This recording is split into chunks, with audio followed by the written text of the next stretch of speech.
बच्चों, आज हम लोग केमिकल इक्विलिब्रियम का सेकंड लेक्चर पढ़ने जा रहे हैं। तो पहले वाले लेक्चर में हम लोगों ने ये पढ़ा था कि केमिकल इक्विलिब्रियम होता क्या है, इक्विलिब्रियम कांस्टेंट के बारे में पढ़ा था। आज हम लोग लेक्चर की स्टार्टिंग में हम लोग ये देखने जा रहे हैं कि अगर मैं किसी भी केमिकल रिएक्शन को अगर स्टोइकोमेट्रिक कोएफिशिएंट चेंज करता हूँ या फिर रिएक्शन को रिवर्स करता हूँ या फिर दो रिएक्शन को ऐड करता हूँ तो इक्विलिब्रियम कांस्टेंट पे क्या इफेक्ट पड़ेगा। तो हम लोग सबसे पहले मान लो हम फॉर एग्जांपल सबसे पहले हम लोग बात कर लेते, जैसे मान लो हमारे पास the reaction A gas plus 2B gas convert into, मान लो यहाँ पे दिया C गैस, ऐसा दिया हुआ है। अब ध्यान देना बच्चों, जैसे मान लो मुझे इस रिएक्शन का Kc लिखना है तो Kc क्या आएगा, concentration of C, concentration of A, concentration of B का स्क्वायर A आएगा। अब मान लो ये रिएक्शन है, मान लो इसमें मैं स्टोइकोमेट्रिक कोएफिशिएंट चेंज करता हूँ। जैसे मान लो इस रिएक्शन को, फर्स्ट वाली रिएक्शन को हमने स्टोइकोमेट्रिक, मान लो पूरी रिएक्शन को 2 से मल्टीप्लाई कर दिया तो क्या बन जाएगा, ये 2A gas plus 4B gas किस में कन्वर्ट होगा हमारा, 2C गैस। तो इसका Kc क्या बनेगा, इसको आप मान लो Kc डैश मान लो। तो इसका जो Kc आप कैसे लिखोगे, इसका Kc का एक्सप्रेशन क्या आएगा बच्चों, C square upon A square B की पावर कितना बन जाएगा, 4। चलो तो Kc और Kc डैश में क्या रिलेशन है, इसको हम ऐसा ले सकते हैं। देखो इसमें क्या होगा, इसको हम ऐसा ले सकते हैं, C A B स्क्वायर का होल स्क्वायर लिख दें। ये क्या लिखा हुआ है, Kc, यहाँ पे क्या बन गया बच्चों, Kc dash equal to Kc का स्क्वायर। आया समझ में। तो यहाँ से हमें क्या फील आ रही है, अगर मैं सिंपल लैंग्वेज में बात करूँ कि अगर किसी भी केमिकल इक्वेशन को हम अगर मान लो किसी n, आपने ऐसे नंबर से पूरी रिएक्शन को मल्टीप्लाई कर दिया, आपने यहाँ पे क्या किया, आपने पूरी रिएक्शन को 2 से मल्टीप्लाई किया तो क्या होगा, पावर में चला गया। जैसे मान लो फॉर एग्जांपल इसको अगर मैं ऐसा लिख दूँ, यहाँ पे मान लो मैं n से मल्टीप्लाई कर दूँ तो न्यू रिएक्शन क्या बन जाएगी, Na गैस। आपने क्या किया, स्टोइकोमेट्रिक कोएफिशिएंट को n से मल्टीप्लाई कर दिया, ये क्या बन जाएगा हमारा बच्चों, 2NB गैस। ये क्या बन जाएगा हमारा, NC गैस। तो आप जिस नंबर से आप स्टोइकोमेट्रिक कोएफिशिएंट मल्टीप्लाई कर रहे हैं वो क्या हो जाएगा, उस इक्विलिब्रियम कांस्टेंट की पावर में चला जाएगा। तो यहाँ पे अगर मान लो इस रिएक्शन का Kc डैश निकला है, Kc डबल डैश, तो क्या बन जाएगा, ये C की पावर N आ जाएगा। तो हमेशा ये याद रखना बच्चों, पहला पॉइंट क्या है हमारे पास, अगर मैं किसी भी केमिकल रिएक्शन को अगर किसी कांस्टेंट से मल्टीप्लाई करता हूँ तो वो कांस्टेंट क्या हो जाएगा, उस इक्विलिब्रियम, जो पुरानी रिएक्शन थी और नया रिएक्शन का इक्विलिब्रियम कांस्टेंट आएगा, जो नई रिएक्शन का इक्विलिब्रियम कांस्टेंट आएगा वो क्या हो जाएगा, उसकी पावर में, वो आपका जिससे आप कॉमन नंबर से मल्टीप्लाई करें वो उसकी पावर में आ जाएगा। तो हमेशा ये बात आप ध्यान रखना। जैसे मान लो फॉर एग्जाम्पल आपको ऐसा दिया रहेगा, जैसे मान लो आपको दिया है N2 gas plus 3H2 gas, ये दिया 2NH3 गैस। मान लो आपको इसको दे दिया, Kc दे दिया उन्होंने 100। अब बोल रहे हैं find the Kc for first 2N2 6H2 gas 4NH3 gas, इसके लिए फाइंड करना है। सेकंड आपसे पूछना है बच्चों,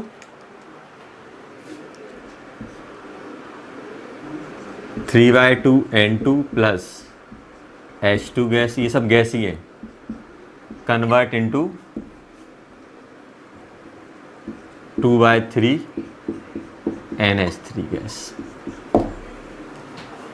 कैसे करोगे ये, जल्दी बताओ, जल्दी सोचो क्या क्या आना चाहिए पहले वाले का। 5 सेकंड का टाइम। अच्छे बताओ कि इसका जो Kc है, इसके Kc में क्या होगा। आप इन दोनों रिएक्शन को कंपेयर करोगे तो इस रिएक्शन में क्या किया, पूरे रिएक्शन को 2 से मल्टीप्लाई कर दिया। मान लो इस रिएक्शन का Kc डैश है, इस रिएक्शन का Kc सी डबल डैश है। तो आप खुद बताओ कि के सी इक्वल टू क्या आएगा, के सी डैश का स्क्वायर आएगा ना। के सी क्या बन जाएगा, के सी डैश का स्क्वायर बन जाएगा, 2 से मल्टीप्लाई किया तो ये पूरा का पूरा जो इक्विलिब्रियम कांस्टेंट आएगा 2 से मल्टीप्लाई हो जाएगा। तो ये आ गया हमारे पास। तो मुझे क्या निकालना है, सॉरी उल्टा लिख दिया, के सी डैश किसके बराबर है, के सी के बराबर। तो के सी डैश की वैल्यू क्या आ जाएगी, 100 का स्क्वायर, ये बन जाएगा। पहला वाला हो गया। मान लो दूसरे वाले में क्या किया आपने, पूरी की पूरी रिएक्शन किससे किससे डिवाइड कर दिया, 1/3। आपने ऐसा हो सकते हो कि 1/3 से पूरी रिएक्शन को मल्टीप्लाई किया, 1/3 से मल्टीप्लाई किया। देखो यहाँ पे 1 है, यहाँ पे 1/3, यहाँ पे क्या हो गया हमारे पास 3 था, यहाँ 1 आ गया, यहाँ 2 था, यहाँ 2/3। तो यहाँ पे अगर हम के सी डैश डबल की बात करें तो आपने किससे मल्टीप्लाई किया, के सी, यहाँ पे क्या बन जाएगा 1/3, 1/3 आ गया। तो ये क्या बन जाएगा बच्चों जल्दी बताओ, 100 की पावर 1/3। बहुत आसान क्वेश्चन था। तो हम लोग क्या सीखे हैं बच्चों, ये आप याद रखना, ये मैनिपुलेशन, कि आप किसी भी रिएक्शन को आप जिस कांस्टेंट से मल्टीप्लाई करोगे स्टोइकोमेट्रिक को, वो क्या हो जाएगा, वो उस रिएक्शन का जो भी स्टोइकोमेट्रिक कोएफिशिएंट था, नया ये रिएक्शन जो मल्टीप्लाई करने से नई रिएक्शन जो जनरेट होगी उसकी पावर में वो आ जाएगा। अगर आपने कोई इंटीजर नंबर से किया तो क्या हो जाएगा आपका इंटीजर पावर आ जाएगी, आपने जिससे भी मल्टीप्लाई किया वो आपकी पावर आ जाएगी। तो ये हम लोगों ने सीखा। तो पहला पॉइंट आप लोग ये याद रखना कि अगर किसी भी केमिकल रिएक्शन को जिस नंबर से आप पूरी रिएक्शन को मल्टीप्लाई करोगे वही क्या हो जाएगा, वही उसका जो नया स्टोइकोमेट्रिक कोएफिशिएंट आएगा पुराने की उसकी पावर के बराबर आ जाएगा। तो ये सभी को समझ में आ गया, उस टाइप के क्वेश्चन भी आपसे बहुत आसानी से बन जाएंगे। अब हम बात करते हैं सेकंड, कि सेकंड मान लो हमारे पास रिएक्शन ये थी तो इक्विलिब्रियम कांस्टेंट ये था। अब अगर मैं आपसे बात करूं, अगर मैं रिएक्शन को रिवर्स कर दूं, अब अगर मैं रिएक्शन को रिवर्स कर रहा हूं, जैसे मान लो हमारे पास रिएक्शन ये दी हुई है, मान लो हमें एक रिएक्शन, हमें इसकी रिएक्शन को रिवर्स कर दी, रिएक्शन को रिवर्स करोगे तो क्या बन जाएगा, ये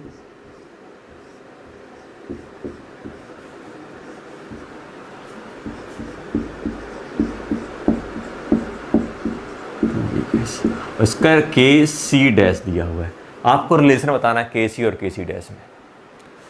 तो इसको, इसका के सी डैश क्या लिखाएगा, इसका के सी डैश लिखोगे तो क्या बन जाएगा, concentration of A, concentration of B का square upon concentration of C, यही बनेगा। बताओ इन दोनों में क्या डिफरेंस है। ये इसका रेसिप्रोकल में आ गया तो यहाँ पे मैं ऐसा लिख सकता हूँ, इसको आप ऐसा भी लिख सकते हो ना, 1 अपॉन कंसंट्रेशन ऑफ सी ए की पावर ए बी स्क्वायर, ये बन गया। और ये क्या है, के सी डैश, तो के सी डैश क्या बन जाएगा, 1 अपॉन के सी। तो सिंपल चीज़ है। तो सेकंड पॉइंट क्या है बच्चों, अगर हम किसी भी केमिकल रिएक्शन को रिवर्स कर देंगे तो उसका इक्विलिब्रियम कांस्टेंट क्या हो जाएगा, रेसिप्रोकल में चला जाएगा। क्या हो जाएगा, रेसिप्रोकल में चला जाएगा। अगर मैं किसी भी केमिकल रिएक्शन को रिवर्स कर दूंगा तो उसका इक्विलिब्रियम कांस्टेंट क्या हो जाएगा, उसका रेसिप्रोकल में चला जाएगा। जैसे मान लो फॉर एग्जांपल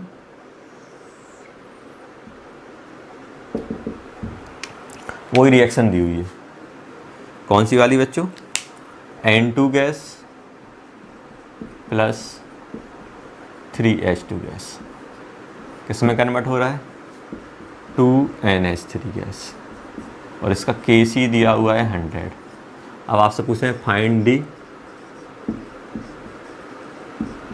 Kc फॉर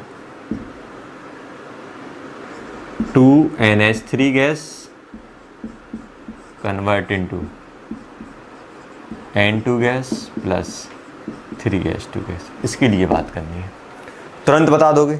अभी हम लोगों ने देखा कि अगर किसी भी केमिकल रिएक्शन को अगर हम लोग रिवर्स कर दें तो क्या हो जाता है, जो नया के सी डैश रहेगा, जो इसके लिए बच्चों जो नया के सी डैश आएगा, अगर हम लोग बात करें इसके लिए जो के सी आएगा वो के सी क्या बन जाएगा, 1 अपॉन, सॉरी जो के सी डैश आएगा वो 1 अपॉन क्या बन जाएगा, 1 अपॉन के सी, यही आएगा। तो के सी क्या बन जाएगा हमारे पास, के सी डैश क्या बन जाएगा, 1 अपॉन 100।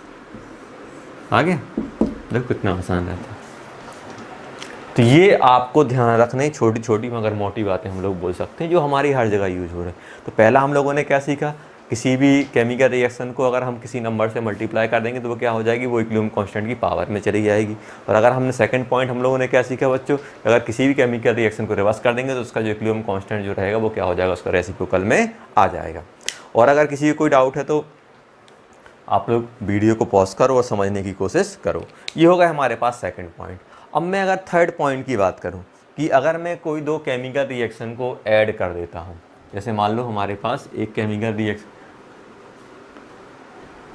जैसे मान लो एक केमिकल रिएक्शन हमारे पास ए दी हुई है और एक केमिकल रिएक्शन हमारे पास दी हुई है C gas plus D gas convert into E gas. ये नॉर्मल एग्जांपल ले रहा हूँ। ये कौन सा हो गया बच्चों, हमारे पास थर्ड पॉइंट हो गया।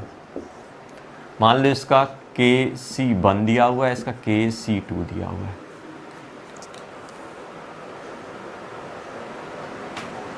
अब आपसे मान लो आपको एक नई इक्वेशन दी हुई है,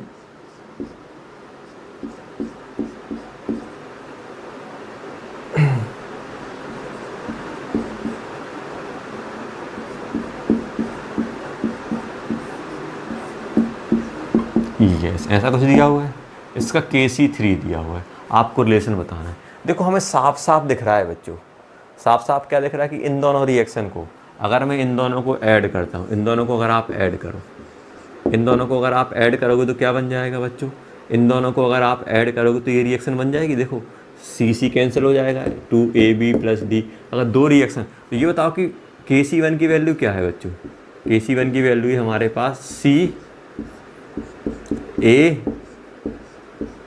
का स्क्वायर। Kc2 क्या है बच्चों, Kc2 है मेरे पास ECD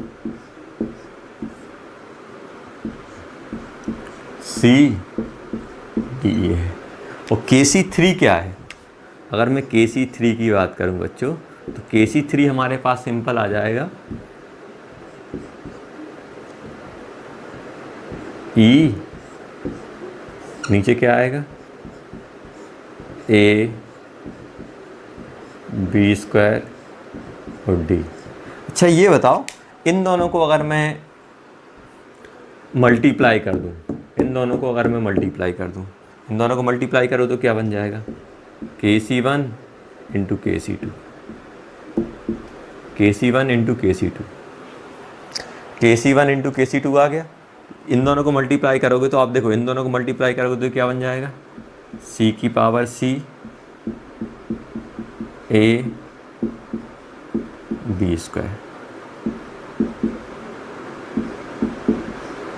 E, यहाँ पे क्या बन जाएगा CD। इससे ये निपट गया। तो ये क्या बन गया जल्दी बताओ, E बन गया, यहाँ A आ जाएगा, यहाँ B² आ जाएगा और यहाँ D आ जाएगा। देखो ये इसके बराबर है या नहीं, तो मतलब हमारे पास कंक्लूजन क्या आया, Kc1 × Kc2 = Kc3। आया कि नहीं आया। सिंपल हम लोग बोल सकते हैं कि अगर मैं दो रिएक्शन को मल्टीप्लाई ऐड कर रहा हूँ तो इक्विलिब्रियम कांस्टेंट क्या हो जाएंगे, मल्टीप्लाई हो जाएंगे। तीन रिएक्शन को ऐड करके आप एक बना रहे, तीनों की रिएक्शन के जो इक्विलिब्रियम कांस्टेंट उनका मल्टीप्लाई करके आपका थर्ड है। जैसे मान लो आपने क्या किया, एक इक्वेशन 1, इक्वेशन 2 और इक्वेशन 3 को ऐड करके आपने नई इक्वेशन बनाई। तो नई जो इक्वेशन बनेगी, जो 4 नई इक्वेशन 4 बनेगी, जो Kc4 रहेगा वो किसके बराबर रहेगा, Kc1 × Kc2 × Kc3। ये आप ध्यान रखना, ये बार बार जितनी रिएक्शन को आप ऐड कर देगा उतना क्या हो जाएगा, वो उनकी इक्विलिब्रियम कांस्टेंट क्या हो जाएंगे, मल्टीप्लाई हो। तो हम लोग 3 इंपॉर्टेंट पॉइंट आज हम लोग सीखे हैं। क्या पहला बच्चों हमारे पास है कि अगर मैं किसी भी केमिकल रिएक्शन को अगर स्टोइकोमेट्रिक कोएफिशिएंट को किसी कॉमन नंबर से मल्टीप्लाई करूँगा तो वो उसकी पावर में चला जाएगा, रिवर्स करूँगा तो रेसिप्रोकल हो जाएगा। और अगर ऐड करूँगा, जितनी रिएक्शन को आप ऐड करके नई इक्वेशन बना लोगे, जो नई इक्वेशन इक्विलिब्रियम कांस्टेंट रहेगा वो क्या होगा, जितनी भी इक्वेशन आपने ऐड की उनकी इक्विलिब्रियम कांस्टेंट के मल्टीप्लाई के बराबर आएगा। तो ये हम लोग पॉइंट हम लोग सीखे। तो अब हम बच्चों इन पॉइंट को यूज़ करके हम एक आध दो क्वेश्चन और करने की कोशिश करते हैं, अच्छे क्वेश्चन। जैसे मान लो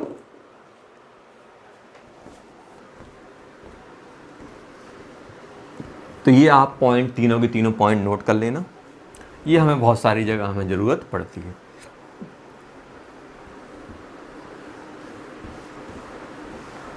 तो अगर हम लोग बात करें बच्चों यहाँ पे,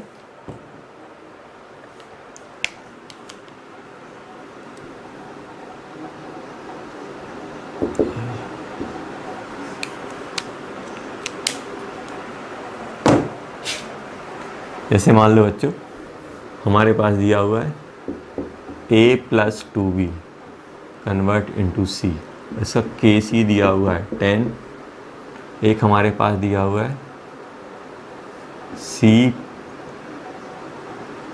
यहाँ पर 2 कर लेते हैं, c plus D convert into E, इसका के सी दिया हुआ है 100। फाइंड दी के सी ऑफ फर्स्ट 4c, इक्विलिब्रियम में बच्चों, ये इक्विलिब्रियम में बना लेना, 4c 2a 4b, सभी गैसियस फॉर्म में। सेकंड की अगर हम लोग बात करें, सेकंड दिया हुआ है हमारे पास a plus 2b plus 2d convert 2d convert into 2e, इसका हमें फाइंड करना है। इन दोनों के हमें फाइंड करने हैं। 2 मिनट का टाइम है, वीडियो को पॉज करो और जल्दी करने की कोशिश करो कि हम लोग ये कैसे करेंगे। तो जल्दी ट्राई करो कि ये हमें कैसे करना है। बहुत आसान क्वेश्चन है बच्चों, ये हमसे बनना चाहिए।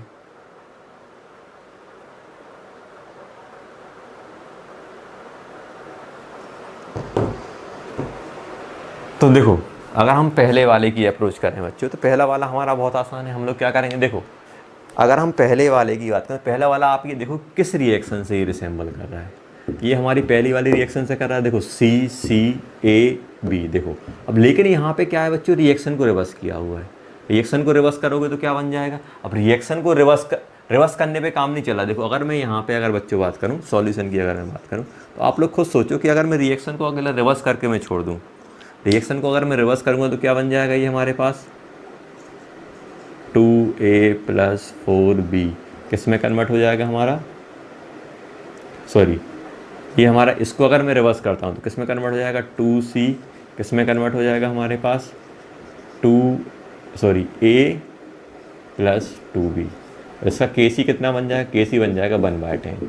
अब लेकिन दिक्कत ये यहाँ पे 4 है, तो अब क्या करना पड़ेगा, इसको 2 से और मल्टीप्लाई करना पड़ेगा। जैसे ही आप इस पूरी रिएक्शन को 2 से मल्टीप्लाई करोगे तो हमें मालूम है कि इसमें क्या हो जाए, 2 की पावर चढ़ जाएगी। तो इसको अगर आप 2 से मल्टीप्लाई करोगे तो क्या बन जाएगा, 4c 2a प्लस 4b। ये किस में कन्वर्ट हो जाएगा, के सी की वैल्यू क्या बन जाएगी इसकी, 1/10 की पावर 2, मतलब 1/100।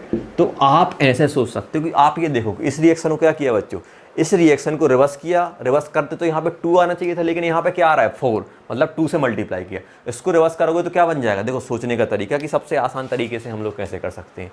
आप ये देखो कि यहाँ पे क्या था बेटा, 2c था, 2c यहाँ पे प्रोडक्ट है और 2c यहाँ पे क्या आ रहा है, लेकिन यहाँ पे c हमारा रिएक्टेंट में आ रहा है, मतलब रिएक्शन को, यहाँ प्रोडक्ट है और यहाँ रिएक्टेंट, मतलब रिएक्शन को रिवर्स किया। और यहाँ पे कोएफिशिएंट कितना 2 था और यहाँ पे कितना हो गया बच्चों, 4 हो गया, मतलब 2 से और मल्टीप्लाई किया। रिवर्स किया तो क्या होगा, रेसिप्रोकल, और 2 से मल्टीप्लाई किया तो पावर लगा 1/100 आ गया। देखो कितना आसान है, आया समझ में। तो बहुत आसान है, बस आप ये देख लो कि आप कैसे करना है कि इस साइड रिएक्टेंट कौन है, उस साइड प्रोडक्ट कौन है। यहाँ जो प्रोडक्ट था वो रिएक्टेंट की तरह काम कर रहा है, लेकिन यहाँ 2 था, यहाँ 4 हो गया, मतलब पूरी रिएक्शन को 2 से मल्टीप्लाई कर दिया, काम खत्म हो गया। अब अगर मैं सेकंड वाले की बात करूँ बच्चों, सेकंड वाले और इसमें क्या है, देखो इन दोनों की अगर मैं बात करूँ, सेकंड वाले की अगर मैं बात करूं तो यहाँ पे क्या दिया है बच्चों, देखो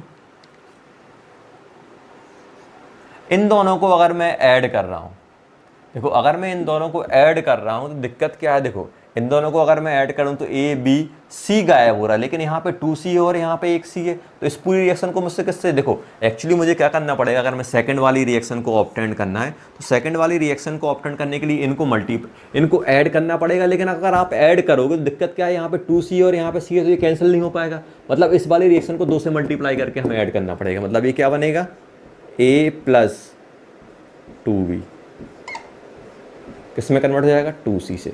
अब इसका केसी कितना है बच्चों, केसी है इसका 10, और इसको अगर मैं 2 से मल्टीप्लाई कर रहा हूँ, इस रिएक्शन को अगर मैं 2 से मल्टीप्लाई कर रहा हूँ तो क्या बन जाएगा, 2c प्लस ये कितना बन जाएगा, 2d, और ये किस में कन्वर्ट हो जाएगा हमारा, 2e। इसका केसी कितना बन जाएगा बच्चों, 100 का स्क्वायर। 2 से मल्टीप्लाई क्यों किया, क्योंकि हमें यहाँ पे ये यहाँ इन दोनों को अगर ऐड करोगे तो ये 2c है और ये c है तो कैंसिल नहीं हो पाएंगे, इसलिए क्या किया, इस पूरी रिएक्शन को 2 से मल्टीप्लाई, ताकि आप इसको आप ऐड करोगे तो ये इससे निपट जाएगा। ये कितना बन जाएगा, a plus 2b convert into plus 2d किस में कन्वर्ट हो गया हमारा, 2e। तो केसी क्या बन जाएगा, तो इन दोनों को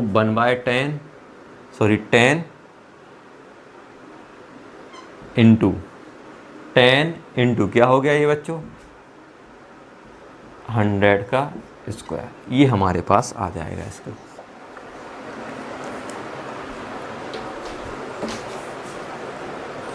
तो बच्चों ये हमारे पास कुछ क्वेश्चन दिए हुए हैं, दो क्वेश्चन है, ये दोनों के दोनों क्वेश्चन हमें क्या करना है, होमवर्क में करना है, ये हम लोग जूम क्लास में डिस्कस करेंगे, तो ये आप होमवर्क में लिख लेना। तो इसमें ज़्यादा टेंशन नहीं लेनी, हमें क्या करना है, दोनों के दोनों क्वेश्चन हमें होमवर्क में लिखना है, और ये हम लोग जूम क्लास में अच्छे से पढ़ लेना, जो भी दिया हुआ है उसके थ्रू आप ये कैलकुलेट कर लेना। चलो एक आध दो क्वेश्चन और हम लोग देखते हैं। जैसे मान लो हमारे पास बच्चों दिया हुआ है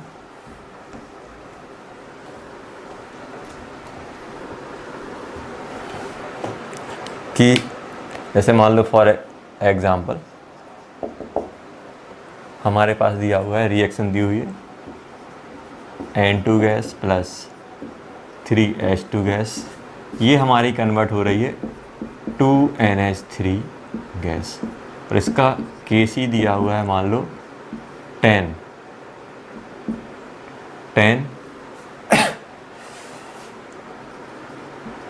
मोल लीटर इनवर्स एट 1200 केल्विन, ये दिया हुआ है। अब आपसे पूछ रहे हैं find Kp for given reaction. Kp हमें फाइंड करना है। अब Kc दिया हुआ है, Kp फाइंड करना है, तो हमारे पास तरीका क्या था, Kp इक्वल टू क्या था बच्चों, Kc RT डेल्टा Ng, यही आता था। तो कैसे हम लोग करेंगे बच्चों, अगर हम लोग बात करें, अगर हमें फाइंड करना है, सबसे आसान तरीका क्या है, Kp फाइंड करने में। Kp क्या आ जाएगा बच्चों, Kc की वैल्यू कितनी है हमारे पास, 10। देखो ये आप ध्यान रखना कि ये हमारी मोल पर लीटर में होना चाहिए, मोल होना चाहिए और यहाँ लीटर होना चाहिए, तभी हम R की वैल्यू क्या यूज़ कर पाओगे आप, R की वैल्यू यहाँ पे क्या यूज़ करोगे, R की वैल्यू आप यूज़ करोगे 0.0821 मोल kelvin, sorry ATM litre mole kelvin, यही यूज़ कर पाओगे आप, ध्यान रखना है यहाँ पे। या फिर आप 1/12 यूज़ कर लो अप्रॉक्सीमेट। तो Kc कितना 10 दिया, और यहाँ पे क्या यूज़ करोगे, 1/12 यूज़ कर लो, और यहाँ पे क्या बन जाएगा। अब देखो ये ATM लीटर में, टेम्परेचर केल्विन में, तो देखो यहाँ पे हमारे पास क्या दिया हुआ है बच्चों, ये हो गया हमारे पास, ये 12 आ गया, और ये कितना है हमारे पास 1200, और डेल्टा Ng कितना आएगा 2 - 1 + 3, ये कितना बन गया हमारे पास 10, और ये कितना बन गया 100 की पावर -1, मतलब कितना बन जाएगा 10/100, मतलब 1/10 आ जाएगा। और ATM क्या आएगा, यार आप खुद सोच सकते हो, ATM क्या आएगा, यहाँ से आपका स्क्वायर लगता है और नीचे क्यूब लगेगा, यहाँ पे ATM आएगा। देखो आप KP लिख रहे होते बच्चों, KP क्या लिखते हैं आप, ऐसे सोचो, KP लिखते हैं यहाँ पे आप प्रेशर ऑफ NH3 का स्क्वायर करते, और यहाँ पे प्रेशर ऑफ N2 करते, प्रेशर ऑफ H2 क्यूब करते। ATM की पावर यहाँ से 2 जनरेट होंगी, और यहाँ से कितनी जनरेट हो रही, 4, तो ओवरऑल कितना बन जाएगा -2 बन जाएगा। तो ऐसे आप से लिख सकते हो KP। सभी को समझ में आएगा, अगर Kp दिया तो Kc निकाल लेंगे, Kc दिया तो Kp निकाल लेंगे। चलो पहला वाला एग्जाम्पल मान लो, अब सेकंड एग्जाम्पल हमें दिया हुआ है फाइंड के P for given reaction 2HI convert into H2 gas plus I2 gas. इसका KC दिया हुआ है 100 एट 27 डिग्री सेल्सियस। अब ये दिया हुआ है। अब यहाँ पे एक बात ध्यान देना, तो यहाँ पे अब KC दिया है, KP फाइंड करना है, तो सिंपल क्या बन जाएगा बच्चों, अगर हम सॉल्यूशन की बात करें तो KP इक्वल्स टू क्या बन जाएगा, KC RT डेल्टा NG, यही बनेगा, डेल्टा NG यही बनेगा। तो यहाँ पे अगर हम लोग बात करें बच्चों,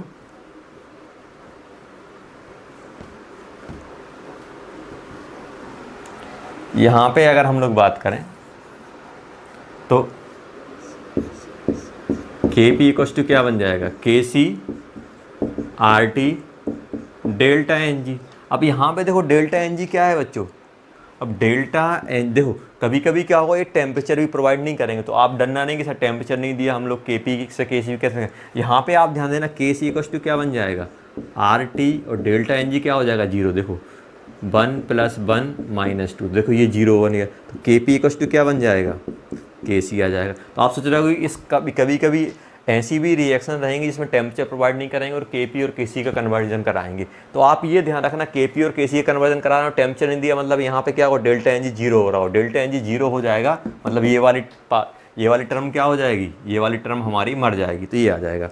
तो KP इक्वल्स टू KC आ गया, तो मतलब यहाँ पे KP और KC कितना हो जाएगा, KP इक्वल्स टू KC आ जाएगा, और क्या रहेगा हमारे पास, ये 100 आएगा, और ये यूनिट लेस रहेगा, जो पावर ऊपर बनेगी वही पावर नीचे बनेगी, तो ATM ऊपर से कट जाएगा, या फिर मोल पर लीटर, तो ये यूनिट लेस रहेगा। तो यहाँ पे जरूरी नहीं है टेम्परेचर प्रोवाइड कर भी सकते हैं, नहीं भी कर सकते हैं। टेम्परेचर प्रोवाइड नहीं किया तो आप ये नहीं सोचना कि सर ये क्वेश्चन करा टेम्परेचर नहीं दिया तक हम KP और KC भी कैसे कन्वर्ट कर पाएंगे। तो आप ये देख लो कहीं ये टेम्परेचर वाला टर्म मर तो नहीं रहा है। टेम्परेचर वाला टर्म अगर हमारा खत्म हो रहा है, मतलब हमारा डायरेक्ट हमें टेम्परेचर यूज नहीं, KP इक्वल्स टू KC हमारे पास आ जाएगा। तो इस टाइप से हम लोग कन्वर्ट करते हैं। तो ये हम लोगों ने बात कर ली कि भाई ये KP KC हम लोग ऐसे ही क्वेश्चन दिए रहेंगे, ऐसे हम लोग इंटर कन्वर्ट कर लेंगे, अगर एक दिया है तो दूसरे में इंटर कन्वर्ट कर लेंगे, और टेम्परेचर प्रोवाइड होना चाहिए, और किसी किसी रिएक्शन में हमें टेम्परेचर की भी ज़रूरत नहीं पड़ेगी। तो किस टाइप की रिएक्शन में हमें टेम्परेचर की जरूरत नहीं पड़ेगी बच्चों, जिसमें डेल्टा NG हमारा 0 रहेगा, उसमें हमें टेम्परेचर की ज़रूरत नहीं पड़ेगी।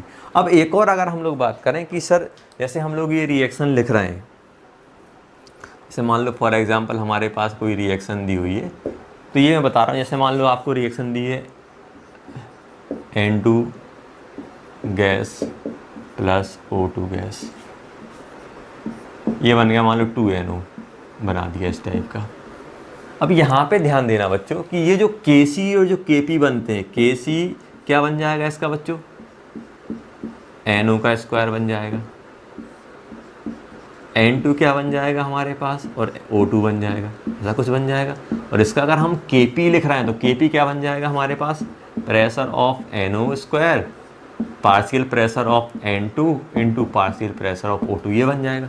अब आप ये ध्यान रखना कि ये क्या है हमारा, ये दोनों के दोनों क्या है बच्चों, ये दोनों के दोनों क्या है बच्चों, ये हमारे क्या है, इक्विलिब्रियम कांस्टेंट है, इक्विलिब्रियम कांस्टेंट। तो आपको बताया था K इक्विलिब्रियम, अगर प्रेशर के टर्म में लिख लो तो KP बन जाएगा, कंसंट्रेशन के टर्म में लिख लो तो KC बन जाएगा। और हम लोगों ने देखा था K इक्विलिब्रियम कांस्टेंट क्या होता था, K forward upon K backward, यही होता था ना, K forward upon K backward. और ये दोनों के दोनों किस पे डिपेंड कर रहे थे, हम लोगों ने बात की थी बच्चों, K फॉरवर्ड और K बैकवर्ड की बात करें तो ये भी हमारा किस पे डिपेंड कर रहा है, ये इंपॉर्टेंट पॉइंट है जो मैं लिखा रहा हूँ, इंपॉर्टेंट पॉइंट है, ये ध्यान रखना। ये हमारा किस पे डिपेंड कर रहा था, ये हमारा टेम्परेचर पे डिपेंड कर रहा था, टेम्परेचर पे, और ये भी हमारा किस पे, टेम्परेचर पे डिपेंड कर रहा था। अब ये दोनों टेम्परेचर पे डिपेंड कर रहे हैं, तो इससे जो चीज़ नई चीज़ निकल के आ रही है ये भी हमारी टेम्परेचर पे डिपेंड करेगी। तो यहाँ पे आप लिख लेना कि जो इक्विलिब्रियम कांस्टेंट, नोट बना के क्या डालोगे बच्चों, ये इंपॉर्टेंट पॉइंट है, ये ध्यान रखना, इक्विलिब्रियम कांस्टेंट मतलब KP हो चाहे KC हो चाहे KX हो चाहे वो KCP, कोई सा भी हो, डिपेंड्स ओनली टेम्परेचर पे डिपेंड करेंगे। घटाने पे घटेगा, बढ़ाने में बढ़ेगा, क्या होगा वो हम लोग बाद में डिस्कस करेंगे। बस ये याद रखना कि जो के सी के पी ये किस पे डिपेंड करते हैं, किसके फंक्शन होते हैं, टेम्परेचर। क्या बोल रहा हूँ बच्चों, के पी के सी हमारे किस पे डिपेंड करते हैं बच्चों, ये सब हमारे टेम्परेचर पे डिपेंड करते हैं और किसी पे नहीं डिपेंड करते। अब बोलोगे सर ये तो कंसंट्रेशन पे डिपेंड कर रहा है, यहाँ कंसंट्रेशन आ रही है, यहाँ कंसंट्रेशन है, यहाँ पे कंसंट्रेशन। बच्चों ये आप इनको कैसे भी चेंज कर लो, ये अपने आप मैनिपुलेट होकर ये फिक्स वैल्यू देंगे। मान लो आपने इन दोनों को बढ़ाया तो ये भी हमारा बढ़ जाएगा, इसको घटाया तो ये भी हमारा घट जाएगा। तो यहाँ पे एक्चुअली क्या होगा कि आप कुछ भी ले लो, अगर इक्विलिब्रियम की बात करें तो इनका जो प्रोडक्ट और रिएक्टेंट का रेशो हमेशा के सी के बराबर आएगा। और ये सिर्फ क्या रहेगा, आपने मान लो कोई सी भी केमिकल रिएक्शन आप मान लो ये केमिकल रिएक्शन आप रूम टेम्परेचर पे करा रहा है 27 डिग्री पे, 27 डिग्री सेल्सियस पे मान लो इसका के सी मान लो आपको दिया हुआ है बच्चों 10 दिया हुआ है, तो हमेशा 10 ही रहेगा। चाहे आप इसे 10 मोल से स्टार्ट करो, चाहे आप 20 मोल से स्टार्ट करो, चाहे 50 मोल से स्टार्ट करो, चाहे आप चिन्नुक से इतना सा ले लो, ये केसी उसका 10 ही आएगा अगर आपने टेम्परेचर फिक्स करके रखा हुआ है। बस क्या होंगे आपस में ये मैनिपुलेट करके ऐसे मैनिपुलेट हो रहे होंगे कि इनकी वैल्यू केसी के बराबर ही आएगी। ऐसे ही प्रेशर के में आएगा भाई, ये प्रेशर अपने आप ऐसे मैनिपुलेट हो जाएगा, रिएक्शन अपने आप ऐसे शिफ्ट होगी कि आप ए के आ जाएगा के पी आ जाएगा। तो आप हमेशा ये बात याद रख लो, ये कभी हमें नहीं भूलना है कि Kp और Kc जितनी भी इक्विलिब्रियम कांस्टेंट होते हैं वो किस पे डिपेंड करते हैं, टेम्परेचर पे। अगर आपने एक फिक्स टेम्परेचर पे रिएक्शन करा रहा है तो इक्विलिब्रियम कांस्टेंट कभी भी हमारा चेंज नहीं होगा, वो ही रहेगा। अगर मान लो आपने ये ज़्यादा मोल लिए तो ये भी ज़्यादा रहेगा, ये भी ज़्यादा रहेगा, तो इनका जो रेशो आएगा वो हमेशा फिक्स आएगा। और वो फिक्स हमेशा कितना रहेगा, जितना ये मान लो 27 में कराया तो 10 आ रहा है तो हमेशा 10 ही रहेगा। चाहे आप ये 5-5 मोल लेके कराओ, चाहे 10-10 मोल लेके कराओ, चाहे 1000 मोल ले लो, चाहे आप 0.1 ले लो या 0.000.1 कितने भी ले लो, ये रेशो क्या आएगा हमेशा बच्चों फिक्स आ रहा हो। आपस में ये मैनिपुलेट हो जाएगा, मान लो ये कम है तो फिर ये भी कम हो जाएगा, मान लो ये आपने कम लिए तो ये कम फॉर्म होगा, तो कम यहाँ रहेंगे कम यहाँ रहेंगे, तो ये क्या हो जाएगा, रेशो आपका फिक्स आएगा।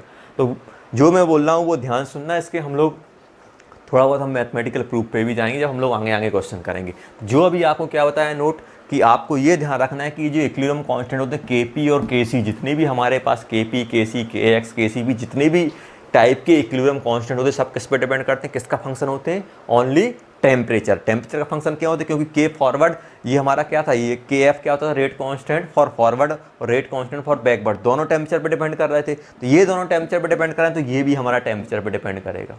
आया समझ में क्या बोल रहा हूँ मैं। अब ये नहीं बोलेंगे सर ये भी टेम्परेचर पे डिपेंड कर रहा है, ये भी टेम्परेचर, दोनों एक दूसरे कैंसिल हो जाएंगे, ऐसा नहीं है। ये कुछ डिपेंड करता है, इसकी डिपेंडेंसी कुछ रहती है, इसकी डिपेंडेंसी कुछ रहती है। तो इन दोनों को मिलाने के जो इक्विलिब्रियम कांस्टेंट होता है वो भी हमारा सिर्फ टेम्परेचर पे डिपेंड करता है। तो इक्विलिब्रियम कांस्टेंट किस पे डिपेंड करता है, डिपेंड अपॉन टेम्परेचर। ना तो हमारे ये मोल्स पे डिपेंड करेगा, ना ही प्रेशर पे डिपेंड करेगा, ना ही वॉल्यूम पे डिपेंड करेगा, ये हमारे इस पे डिपेंड नहीं करता। Does not depend upon total number of moles, pressure and volume of container, जिस कंटेनर में आप केमिकल रिएक्शन करा रहे हो। तो ये इंपॉर्टेंट पॉइंट है जो हम लोग बार बार भूल जाते हैं और मिस्टेक करते हैं, तो ये आप ध्यान रखना। तो ये एक हमारे पास आ गया, ये हमें अच्छे से ध्यान रखना। और ये आप एग्जाम्पल लिख लेना कि मान लो अगर आप इस यहाँ कुछ चेंज कर रहे हो तो ये चेंज ऐसे होगा कि ये पूरा का पूरा जो प्रोडक्ट और रिएक्टेंट, ऊपर क्या आता है प्रोडक्ट, नीचे क्या आता है हमारे पास रिएक्टेंट, तो इनका मैनिपुलेशन ऐसे होता है कि ये वैल्यू फिक्स रहेगी, चाहे आप कम ले लो चाहे आप ज़्यादा ले लो। तो सभी को समझ में आ गया, अच्छे से एक नोट बना के डालना। तो ये जो मैं आपको बता रहा हूँ इस लेक्चर में, ये हम लोग की पॉइंट लिख रहे हैं जो हमें बहुत हेल्प करेंगे। अगर ये की पॉइंट आपको याद रहेंगे तो क्वेश्चन वही चिल्ली विल्ली टाइप का हो जाएगा, फिर हमें कुछ नहीं करना पड़ेगा।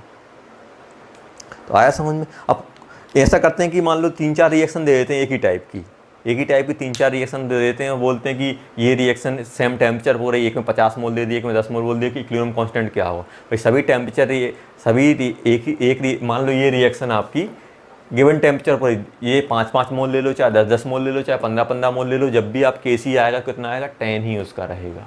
आ गया समझ में। तो ये आप अच्छे से नोट बना के लिख लेना। अब हम लोग बात कर रहे हैं बच्चों, ये इंपॉर्टेंट पॉइंट लिखने के बाद हम लोग आगे और बात करते हैं। अभी हम लोग बस समझ रहे हैं कि इक्विलिब्रियम कांस्टेंट पे क्या क्या होता है, कैसे कैसे रिएक्शन को रिवर्स करने पे क्या हो गया, मल्टीप्लाई करने पे क्या हो गया, ऐड करने पे इक्विलिब्रियम कांस्टेंट पे क्या इफेक्ट पड़ता है, हम लोग ये देख रहे थे। तो एक हम लोगों ने आज नया पॉइंट सीखे, क्या सीखे कि इक्विलिब्रियम कांस्टेंट किस पे डिपेंड करता है, ओनली टेम्परेचर, ना तो number of moles, volume, pressure, किसी पे हमारा डिपेंड नहीं करता है। अब हम लोग बात कर लेते हैं बच्चों, जैसे हम लोगों ने बात की थी टाइप ऑफ इक्विलिब्रियम, तो यहाँ पे भी हम लोग बात करने वाले हैं क्या, टाइप ऑफ इक्विलिब्रियम। तो इक्विलिब्रियम में हम कौन सा टाइप पढ़ेंगे यहाँ पे बच्चों, हम लोग यहाँ पे अब देखेंगे, जैसे हम लोगों ने बात की कि जो रिएक्टेंट होते हैं वो हमारे सॉलिड लिक्विड गैस हमारे पास किसी भी, तो यहाँ पे किसी भी स्टेट में हो सकते हैं। तो हम लोग अभी हम स्टेट के अकॉर्डिंग हम लोग क्या कर रहे हैं, केमिकल इक्विलिब्रियम को डिवाइड कर रहे हैं। तो जो हमारे पास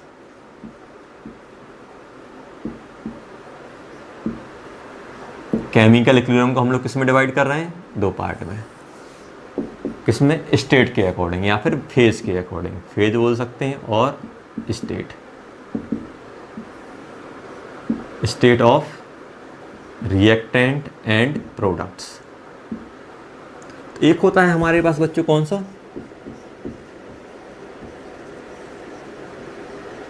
होमोजीनियस केमिकल इक्विलिब्रियम। दूसरा क्या होता है बच्चों हमारे पास, heterogeneous chemical equilibrium. Homo means क्या होता है, यूनिफॉर्म। हेट्रो मतलब क्या होता है, डिफरेंट। तो आप खुद समझ गए होंगे कि यहाँ पे सबसे पहले अगर हम लोग बात करें होमोजीनियस केमिकल इक्विलिब्रियम, तो इसमें होता क्या है, इसमें लिखना ऑल दी रिएक्टेंट और प्रोडक्ट्स आर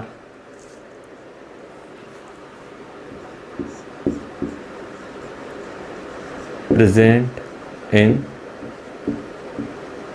सेम फेज। एक फेज और स्टेट, फेज ही बोलते हैं या फिर स्टेट, एक ही स्टेट में रहेंगे। जैसे मान लो फॉर एग्जांपल वही फेवरेट वाला अमोनिया वाला, N2,3H2 gas convert into 2NH3 gas. देखो ये भी हमारा गैसियस फॉर्म में, देखो आप लोग यहाँ पे देख सकते हो कि ये भी हमारा किस में है, ये भी गैसियस फेज में, ये भी गैसियस फेज में। इसको आप क्या बोलोगे, होमोजीनियस केमिकल इक्विलिब्रियम।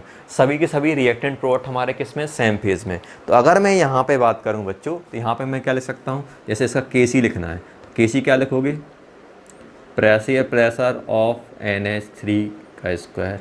यहाँ पे क्या लिखोगे आप, पार्शियल प्रेशर ऑफ N2 का स्क्वायर। यहाँ पे क्या लिखोगे, पार्शियल प्रेशर ऑफ H2 का क्यूब। ये लिख सकते हो, और केसी भी लिख सकते हो। केसी क्या लिखोगे यहाँ पे, कंसंट्रेशन ऑफ NH3 जो इक्विलिब्रियम पे है, स्क्वायर अपॉन N2H2 क्यूब। ये बन जाएगा, आगे समझ में, ये बन गया। तो ये सभी के सभी क्या है हमारे पास, होमोजीनियस। होमोजीनियस क्यों बोल रहे हैं बच्चों, क्योंकि सभी के सभी क्या है हमारे सेम फेज में, सेम स्टेट में। ये भी गैसियस, ये भी गैसियस, ये भी गैसियस। आ गया समझ में। अब मान लो मैं सेकंड लिखता हूँ, जैसे मान लो मेरे पास सेकंड रिएक्शन की अगर हम लोग बात करें, सेकंड रिएक्शन में हमारे पास मान लो कुछ दिया हुआ है। जैसे हमारे पास दिया हुआ है यहाँ पे, ये पहला एग्जाम्पल हो गया। अब अगर मैं यहाँ पे सेकंड एग्जाम्पल लिखता हूँ, ध्यान से देखना, एग्जाम्पल बहुत आसान है। जैसे मान लो हमारे पास दिया हुआ है NH3 गैस वाटर में डिजॉल्व की, तो NH3 क्या लिख देंगे यहाँ पे, एक्वस। एक्वस मतलब क्या होता है, एक्वस मीन्स जब भी आपको ये लिख लेना है, अब हेट्रोजीनियस की अभी हम लोग बात करने वाले हैं, तो यहाँ पे ध्यान रखना बच्चों, एक्वस मतलब क्या होता है, एक्वस मतलब जब भी आपका कहीं एक्वस लिखा है मतलब सॉल्वेंट क्या है बच्चों हमारा, सॉल्वेंट हमारा क्या है, water. Water as a solvent use हो रहा है। तो एक्वस प्लस क्या किया हम लोगों ने, सिर्फ वाटर, वाटर किसमें, लिक्विड में लिया हुआ, वाटर में, एक्वस में वाटर से हमने डिजॉल्व कराया। तो ये क्या बन गया हमारा, NH4 प्लस एक्वस, और यहाँ पे बन गया OH माइनस एक्वस। और ये हमें मालूम है कि हर जगह एक्वस लिखा है, एक्वस लिखा है, ये वाटर है।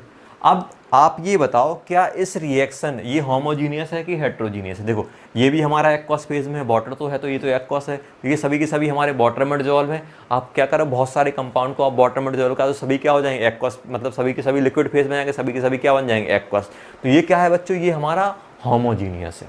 अब होमोजीनियस क्योंकि सभी के सभी लिक्विड में है और एक वाटर में डिजॉल्व है, तो ये हो गया होमोजीनियस। अब आप ये बताओ क्या इसके लिए Kp डिफाइंड रहेगा,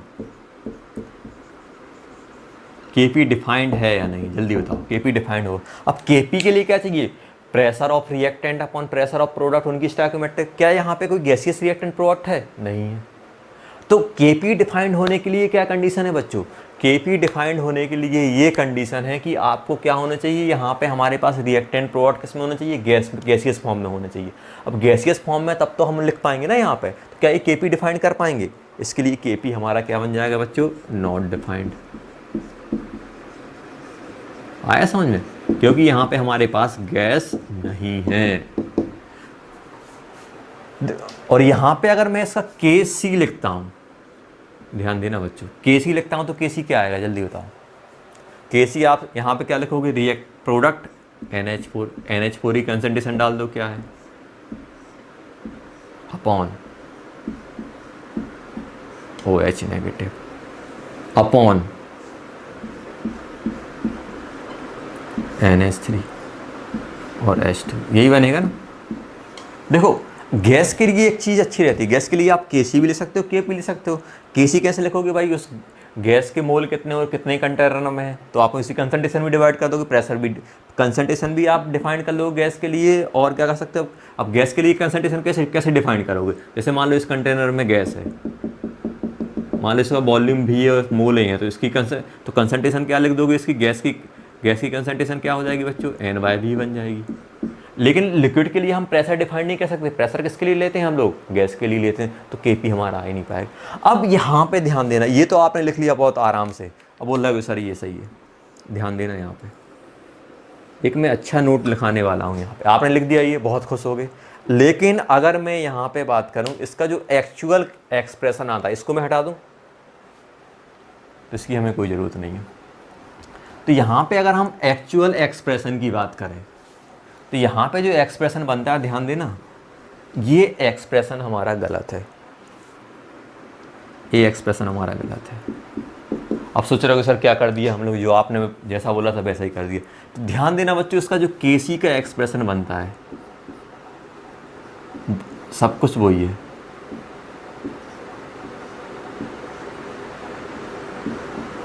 OH नेगेटिव, ये आता है NH3।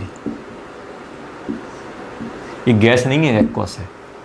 अब बताओ, अब बोलोगे सर ये वाटर कहाँ गया, तो आप यहाँ पे एक चीज़ मैं बता रहा हूँ, हम लोगों ने क्या सीखा था बच्चों, जल्दी बताओ।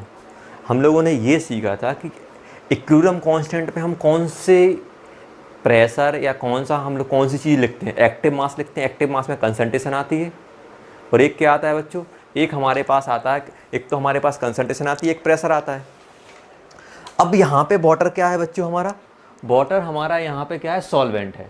अब वाटर हमारा यहाँ पे क्या हो गया बच्चों, सॉल्वेंट हो गया। अब यहाँ पे हमारा वाटर सॉल्वेंट हुआ, ध्यान देना, यहाँ पे वाटर जैसे ही हमारा यहाँ पे सॉल्वेंट होता है तो दिक्कत क्या हो जाएगी। अब सॉल्वेंट देखो, सॉल्वेंट मतलब क्या हो गया कि पूरे में हमारे पास ये आपने सॉल्वेंट ले लिया। अब मान लो इसमें से कुछ अगर वाटर रिएक्ट भी कर जाए या फिर थोड़ा बहुत फॉर्म हो जाए, तो क्या इसके वाटर के जो पहले से वाटर था, क्या उसमें कोई थोड़ा बहुत इफेक्ट पड़ेगा, कुछ इफेक्ट नहीं पड़ेगा, हम ये मान के चलते हैं। मतलब कहने का मतलब मेरा ये है कि मान लो इसमें, मान लो आपका 10 लीटर वाटर था, मान लो इसमें से 1 ml या 2 ml या 5 ml या 10 ml मान लो इसमें से रिएक्ट कर जाए या फॉर्म हो जाए, तो क्या इस पे, इसके वॉल्यूम पे कोई इफेक्ट पड़ेगा, कोई इफेक्ट नहीं पड़ेगा।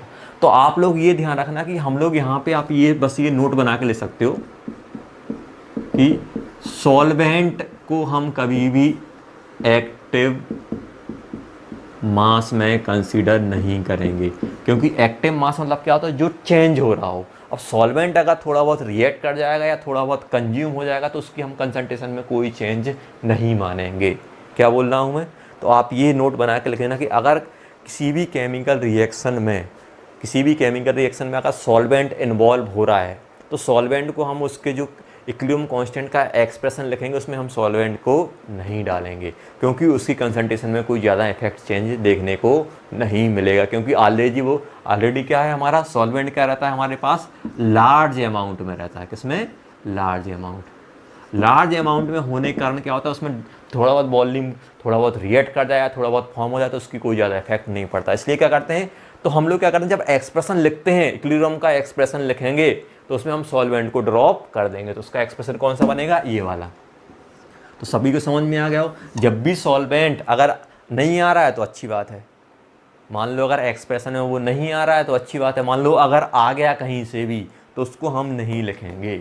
उसको हम क्यों नहीं लिखेंगे? क्योंकि उसकी कंसंट्रेशन में कोई ज़्यादा, मतलब हम लोग ये मान के चलते हैं कि यहाँ पे कंसंट्रेशन ऑफ, तो यहाँ पे क्या लिख सकते हो, यहाँ पे आप लिख सकते हो concentration of solvent remain same after the reaction और बिफोर द रिएक्शन। इसलिए हम लोग क्या करते हैं, जो चीज़ चेंज हो रही है वही हम इक्विलिब्रियम में डालते हैं, मतलब जो एक्टिव मास में आता है। सॉल्वेंट कभी हमारा एक्टिव मास में नहीं आता है। तो आ गया समझ में? तो हमें ज़्यादा टेंशन नहीं लेनी है। हमें क्या करना है, बस ये ध्यान रखना है कि जो हमारा सॉल्वेंट, जब भी कोई भी सॉल्वेंट अगर हमारा इक्विलिब्रियम कांस्टेंट के एक्सप्रेशन में आ रहा है तो उसको हम ड्रॉप कर देंगे, बाकी जो हमारे पास जो रिएक्टेंट प्रोडक्ट हैं एक्वस फॉर्म में वो हम डाल देंगे। आ गया समझ में? चलो, तो ये बन जाएगा हमारा एक्चुअल। तो किसी को कोई प्रॉब्लम नहीं हो रही होगी, आराम से समझ में आ रहा होगा। अगर हम लोग सेकंड की बात करें बच्चों, जैसे मान लो एक और दिया हुआ है थर्ड, तो इम्पोर्टेंट पॉइंट क्या है, कुछ नहीं ध्यान रखना, बस ये ध्यान रखना है कि मान लो हमारे पास कोई भी हमारे पास लिक्विड फेज में अगर हमारे पास कोई दिया हुआ है और अगर उसमें एक्सप्रेशन में सॉल्वेंट आया तो सॉल्वेंट को ड्रॉप करके बाकी को आप लिख दो। जैसे मान लो बच्चों हमारे पास ये दिया हुआ है, एस्टरिफिकेशन रिएक्शन आप लोगों ने पढ़ी होगी, ये एक्वस दिया हुआ है और ये एल्कोहल दिया हुआ है एक्वस। ये रिएक्ट करे क्या बना है, ईस्टर बना रहे हैं, CH3 C double bond O CH3 aqueous plus H2O liquid. अब इसका आपको केसी लिखना है, केसी लिखना है। जल्दी बताओ क्या आएगा। रिएक्ट कौन सा है हमारे पास, देखो ये भी एक्वस फॉर्म में, ये भी एक्वस फॉर्म में, तो हम लोग यहाँ पर तुरंत देख के बता देंगे कि सॉल्वेंट क्या है बच्चों। जल्दी बताओ, सॉल्वेंट मेरे पास क्या है, वाटर। और कहीं भी अगर वाटर का लेन देन हो रहा है, कहीं पे वाटर इन्वॉल्व हो रहा है, तो वाटर को हम लोग नेगलेक्ट करेंगे, मतलब इसको हम एक्सप्रेशन में नहीं डालेंगे। अगर आ रहा है तो, नहीं आ रहा है तो कोई बात ही नहीं है। मान लो ये नहीं आ रहा तो क्या बन जाएगा यहाँ पे, concentration of CH3 C double bond O CH3, ये आ गया, इसकी आ गई, upon CH3 C double bond OH। तो जो मैं बता रहा हूँ उसको आप अच्छे से ध्यान रखो और यूज़ करो, खुश रहो, ज़्यादा दिमाग नहीं लगाना। तो ये केसी का वाटर क्यों ड्रॉप कर दिया, यहाँ पे वाटर इसलिए नहीं लिखा क्योंकि वो क्या है, हमारा सॉल्वेंट है। आ गया समझ में? जिसको ये समझ में आ गया ये वाला करो फोर्थ। अब यहाँ पे ध्यान देना, CH3 C double bond OH, यहाँ पे लिक्विड लिखा हुआ है। लिक्विड मतलब क्या है, यहाँ पे ये खुद लिक्विड फॉर्म में है, ये खुद लिक्विड फॉर्म में, यहाँ पे वाटर सॉल्वेंट। इसका मतलब क्या था कि इन सबको आपने वाटर में डिजोल्व कराई। लिक्विड मतलब ये क्या, खुद लिक्विड फेज में।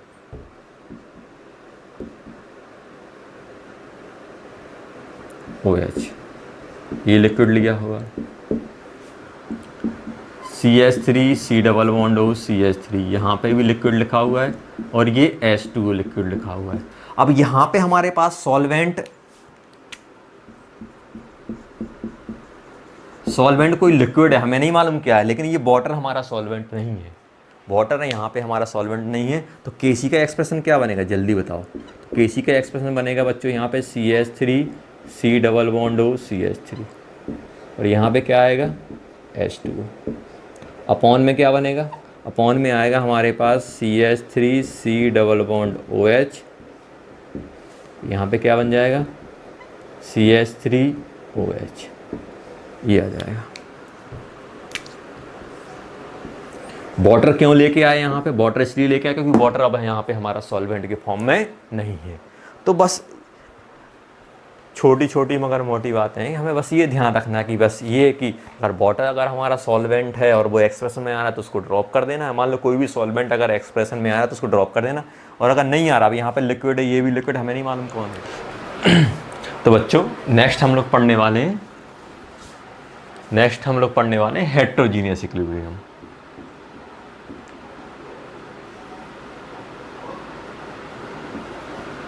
Chemical equilibrium, heterogeneous chemical equilibrium. तो इसमें क्या होता है कि हमारे पास जो रिएक्टेंट एंड प्रोडक्ट क्या रहेंगे, more than one phase. More than one phase में रहेंगे। जैसे मान लो फॉर एग्जांपल से बच्चों अगर हम लोग बात करें फॉर एग्जांपल जैसे हमारे पास दिया हुआ है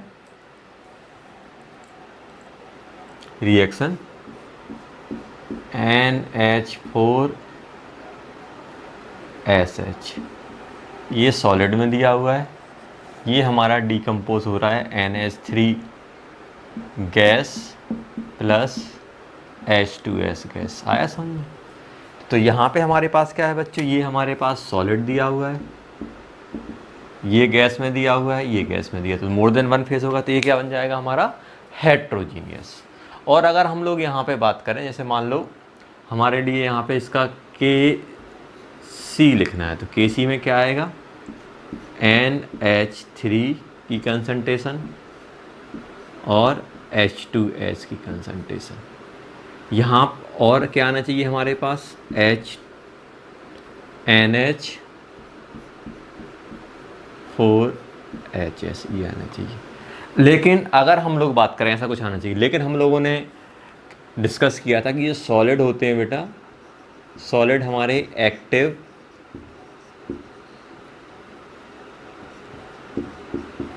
मास में कंसीडर नहीं होते हैं। मतलब जहाँ पर भी सॉलिड आएगा, जैसे हम लोगों ने सॉल्वेंट आ रहा था, एक सॉल्वेंट को एक्टिव मास में कंसीडर नहीं कर रहे थे क्योंकि लार्ज अमाउंट में था, और एक जहाँ पे सॉलिड आएगा उसको हम एक्टिव मास में हम लोग कंसीडर नहीं करेंगे। मीन्स जहाँ पर भी हमारे पास सॉलिड आएगा उसको हम क्या मान लेंगे, वन मान लेंगे, या फिर उसको हम लिखेंगे ही नहीं। मतलब इसकी जगह हम लोग इसको क्या रिप्लेस कर देंगे, सॉलिड जहाँ पर भी आएगा सॉलिड को हम इक्विलिब्रियम कांस्टेंट में डालेंगे नहीं, या फिर हम उसको क्या यूनिटी मान लेंगे, तो कोई इफेक्ट नहीं पड़ने वाला, या फिर लिखो ही नहीं, या फिर उसकी यूनिटी कंसंट्रेशन वन मान लो। तो यहाँ पे क्या होगा बच्चों, हम लोग सिंपल कहने का मतलब मेरा ये है, बस ये ध्यान रखना कि जहाँ पर भी रिएक्टेंट प्रोडक्ट हमारा सॉलिड में आ रहा होगा उसको हम लोग इक्विलिब्रियम कांस्टेंट में नहीं डालेंगे, क्योंकि वो एक्टिव मास में कंसीडर नहीं होता, वो चेंज नहीं हो रहा होगा। जैसे देखो ये है, तो इसका केसी का अगर हम रियल एक्सप्रेशन की बात करें तो केसी का रियल एक्सप्रेशन क्या बनेगा, NH3 की कंसंट्रेशन और H2S की कंसंट्रेशन। आया समझ में? ये हमारा क्या बन जाएगा, केसी बन जाएगा। ऐसे ही अगर मैं KP लिखता हूँ तो ये तो सॉलिड है, इसका प्रेशर रहेगा नहीं, तो pressure of NH3 into pressure of H2S, ये मेरे पास आ जाएगा। आ गया समझ में? अब जैसे मान लो मेरे पास एक और एग्जांपल दिया हुआ है, जैसे CaCO3 दिया हुआ है, ये सॉलिड में दिया हुआ है, ये हमारा जा रहा है CaO solid plus CO2 gas, ये दिया हुआ है। अब जैसे मान लो मुझे बच्चों इसका KC लिखना है, केसी क्या बनेगा, ये सॉलिड है, ये सॉलिड है, तो ये तो हमारा आएगा नहीं, सिर्फ ये गैस है, तो क्या बन जाएगा, कंसंट्रेशन ऑफ CO2। आया समझ में? तो हमें क्या करना है, सॉलिड है, सॉलिड को हमें एक्सप्रेशन में नहीं डालना है। जो भी आपके हमारे पास सॉलिड, क्योंकि वो एक्टिव मास में हमारा कंसिडर नहीं होता, जब भी हमारे पास केमिकल इक्विलिब्रियम में कहीं भी हमारे पास सॉलिड आ रहा होगा तो वो हमारा केमिकल रिएक्शन में, मतलब वो एक्सप्रेशन में नहीं आएगा। इसका अगर मुझे KP लिखना है तो KP क्या बन जाएगा, प्रेशर ऑफ CO2, ये हमारे पास एक्सप्रेशन आ जाए, क्योंकि ये सॉलिड है तो ये हम लोग डालेंगे। ये कौन से हमारे पास, हेट्रोजीनियस इक्विलिब्रियम में हमारे पास आ गए। तो ये हम लोगों ने देखा। अब मान लो एक और मैं अगर मैं यहाँ पे बात करूँ कि हेट्रोजीनियस में, और जैसे मान लो मुझे और एक्सप्रेशन में डालना है तो मैं कैसे करूँगा। अब अगर मैं बच्चों यहाँ पे बात करूँ, जैसे मान लो मेरे पास दिया हुआ है एक तो ये हो गया। अब अगर मान लो मेरे पास यहाँ पे दिया हुआ है कि वाटर है, वाटर मान लो हमारे पास इक्विलिब्रियम में था, अगर हम वाटर की बात करें बच्चे, तो वाटर मान लो हमारे पास इक्विलिब्रियम में है, तो उसको हम लोग कैसे एक्सप्रेस करेंगे। जैसे मान लो हमारे पास दिया हुआ है H2O लिक्विड, ये किस में जा रहा है, H2O वेपर में, गैस में। मतलब ऐसा मान लो कि ये मेरे पास कोई कंटेनर है,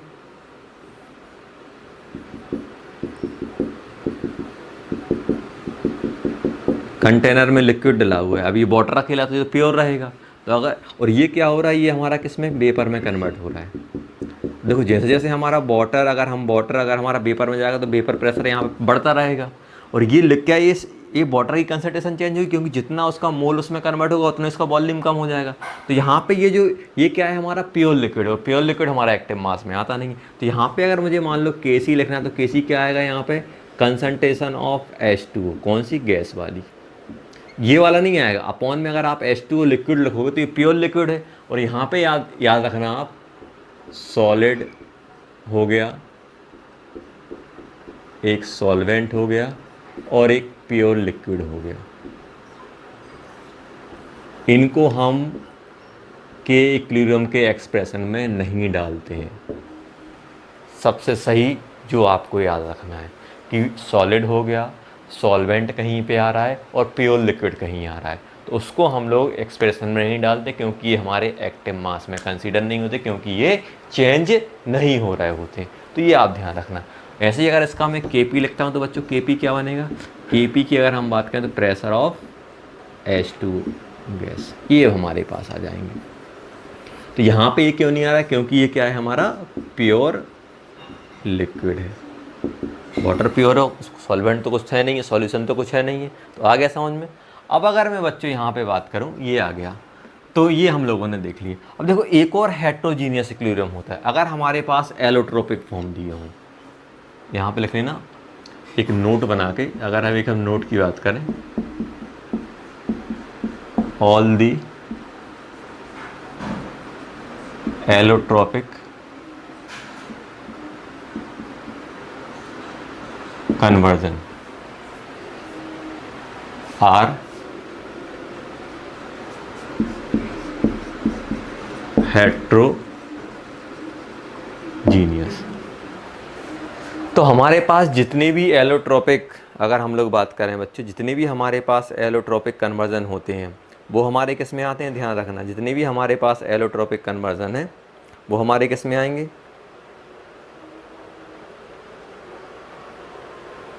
जितने भी हमारे पास एलोट्रोपिक कन्वर्जेशन है वो हमारे पास किस में आएंगे, हेट्रोजीनियस है। जैसे मान लो हमारे पास कार्बन है, यहाँ पे मान लो हमारे पास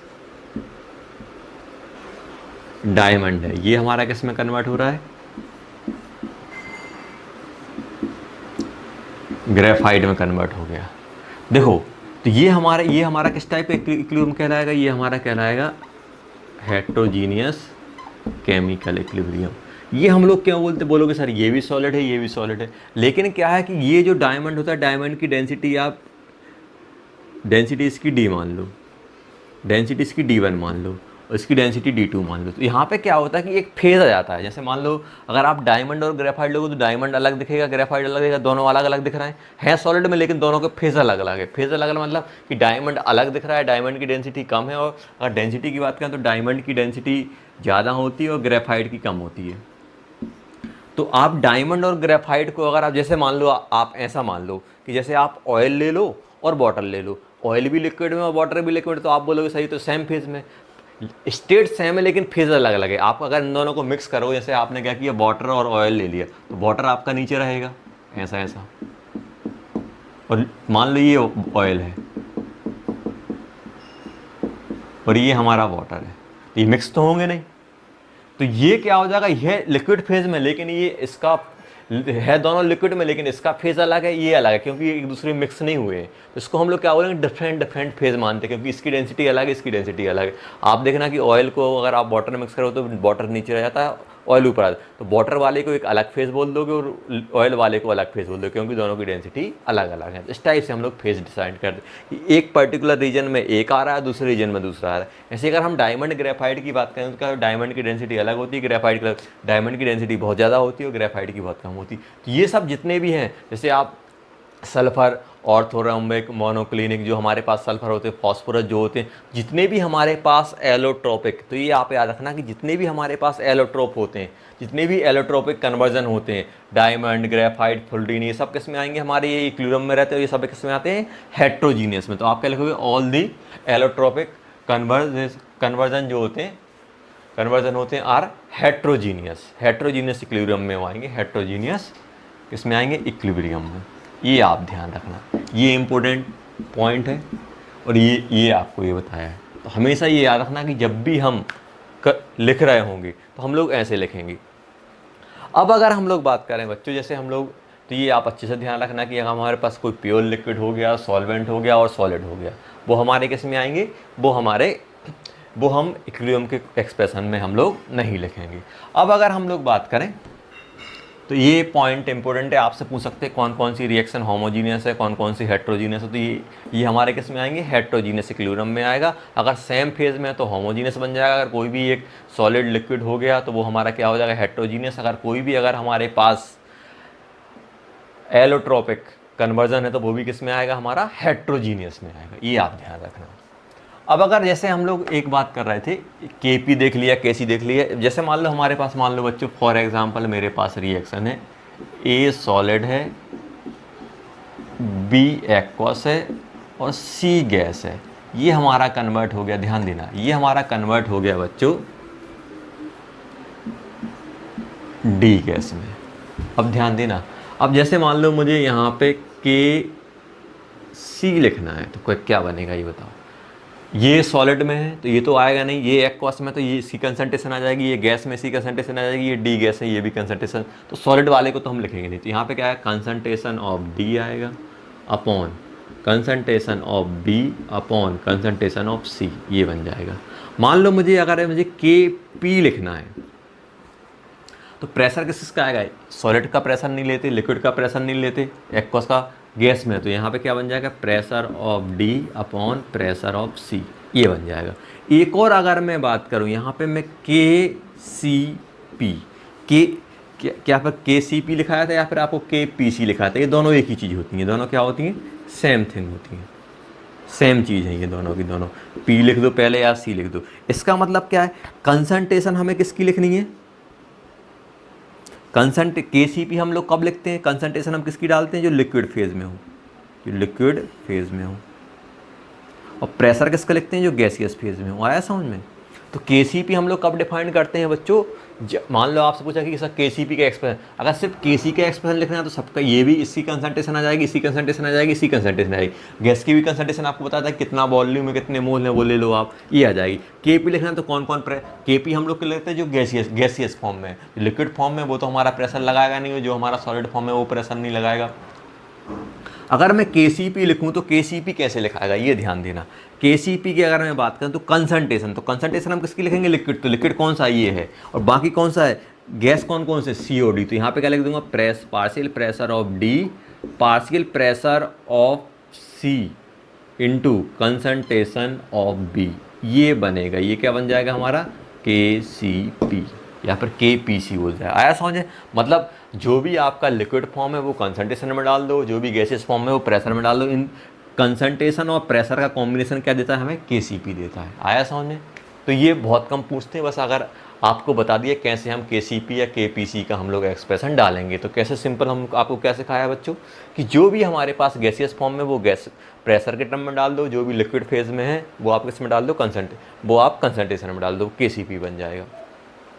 तो ये आ गया होगा सभी को समझ में। तो के सी लिखना है तो ऐसे लिख दो, के पी लिखना है तो जो प्रेशर में गैस में वो प्रेशर उसमें लिख दो। तो ये हमारे पास हम लोगों ने क्या देख लिया आज, होमोजीनियस और हेट्रोजीनियस इक्विलिब्रियम देख लिया। चलो अब हम लोग बात करते हैं कि बच्चों मान लो हम एक्सप्रेशन में कैसे डालेंगे, कैसे डालते हैं वैल्यू। तो हमेशा ये याद रखना बच्चों, जैसे मान लो हमारे पास कोई केमिकल रिएक्शन है, मान लो हमारे पास रिएक्शन दी हुई है, देखो एक मैं एग्जांपल ले रहा हूँ, उससे मैं एक्सप्लेन करने की कोशिश करूँगा। जैसे मान लो हमारे पास N2 गैस है और H2 गैस है, 2NH3 गैस, ये हमारे पास दिया हुआ है। अब T = 0, तो ये हमारा ऐसा मान लो कि ये हमारा 10 मोल था, ये भी हमारा 10 मोल था, ये मोल दिए और ये 0 था। अब हम लोगों ने देखा कि 10 = 1 सेकेंड में, मान लो ये हमारे पास कितना बचा, 9 बचा, ये 7 बचा और ये कितना फॉर्म हो गया हमारा, 2 फॉर्म हो गया। अब हमने देखा कि टी इक्विलिब्रियम पे ये हमारा कितना हो गया, ये हमारे पास 8 हो गया, ये 8 कंज्यूम हुआ, तो इसका ये अगर 2 कंज्यूम हो रहा तो ये कितना कंज्यूम होगा बच्चों, ये उसका डबल 3 टाइम, तो ये हमारा कितना, एक के साथ 3, तो ये 2 कंज्यूम हुआ, 8 बचा, तो ये कितना, ये कितना 6 कंज्यूम होगा, तो ये कितना बचेगा, 4 बचेगा, और ये कितना फॉर्म होगा हमारा, 2 कंज्यूम, ये हमारा 4 फॉर्म होगा। इक्विलिब्रियम पे ही हमारे मोल आ गए। ये 10 से 8 हो गया, तो ये 2 कंज्यूम हुआ, तो ये कितना, उसका 3 गुना मतलब 6 कंज्यूम हुआ, तो 4 बचेगा। तो ये इक्विलिब्रियम पे हम लोगों ने देख लिया। T equilibrium. और मान लो इसका दिया है वॉल्यूम ऑफ कंटेनर 5 लीटर। अब मान लो आपसे पूछा है कि आपको Kc का एक्सप्रेशन लिखना है, तो यहाँ पे क्या बनेगा बच्चों, NH3 स्क्वायर अपॉन N2 और यहाँ पे H2 की पावर 3। अब ये ध्यान रखना कि आप ये इक्विलिब्रियम लिख रहा है तो हमें इक्विलिब्रियम की कंसंट्रेशन डालनी है, तो हम ये भी नहीं डालेंगे और ये भी नहीं डालेंगे। ये इक्विलिब्रियम की है तो हम ये वाली चीज़ यूज़ करेंगे जो इक्विलिब्रियम पे है। तो अगर मैं Kc इसका निकालूंगा तो Kc क्या आएगा, कंसंट्रेशन ऑफ NH3 क्या बन जाएगा, मोल बाय वॉल्यूम, तो 8/5 का स्क्वायर अपॉन एंड 8/5 नहीं आएगा, यहाँ पे कितना आएगा 4/5, 4 मोल है ना इसके अमोनिया के 4, और N2 कितना बनेगा हमारा 8/5 और H2 कितना बनेगा हमारा 4/5 का क्यूब। ये आ गया, तो ये आप सॉल्व कर लेना, तो ये क्या बन जाएगा हमारा Kc। तो यहाँ पे मुझे सिखाना क्या था बच्चों, यहाँ पे मुझे ये बताना था कि यहाँ पे हम कौन सी कंसंट्रेशन डालते हैं, इक्विलिब्रियम वाली, ना तो इक्विलिब्रियम से पहले वाली ना इक्विलिब्रियम के बाद वाली। तो ये नहीं डालेंगे, 10 नहीं डालेंगे, 9 7 नहीं डालेंगे हम यहाँ पे। हम लोग यहाँ पे क्या करेंगे बच्चों, यहाँ पे हम वो वाली कंसंट्रेशन डालेंगे जो इक्विलिब्रियम पे है। इक्विलिब्रियम पे अमोनिया कितना है, इक्विलिब्रियम पे N2 कितना है, इक्विलिब्रियम पे H2 कितना है। तो हम लोगों ने इसलिए इसको यूज़ किया हुआ है। और ये कंसंट्रेशन की बात चल रही थी तो इसलिए क्या किया हम लोगों ने, वॉल्यूम से डिवाइड कर दिया है। तो सभी को समझ में आ गया। तो एक्चुअली ये बन जाएगा हमारा 1/8/5 इंटू 4/5, मतलब ये 25/32 ये आ जाएगा Kc। सभी को समझ में आ गया बच्चों, बहुत आसान काम है। जो आपको बताया गया है, जो आपको पॉइंट याद करने को बोले गए हैं कि ये हमें याद रखना है, वो आप करते जाइए। तो बहुत आसान चैप्टर है। बस इसमें क्या होता है, थोड़ा बहुत हमें ध्यान रखना पड़ता है कि भाई ऐसा होगा तो हमें ये करना है, ऐसा होगा तो हमें ये करना है। तो ये हमारे पास आ गया। अब मान लो जैसे एक और इसी टाइप का क्वेश्चन करा देता हूँ।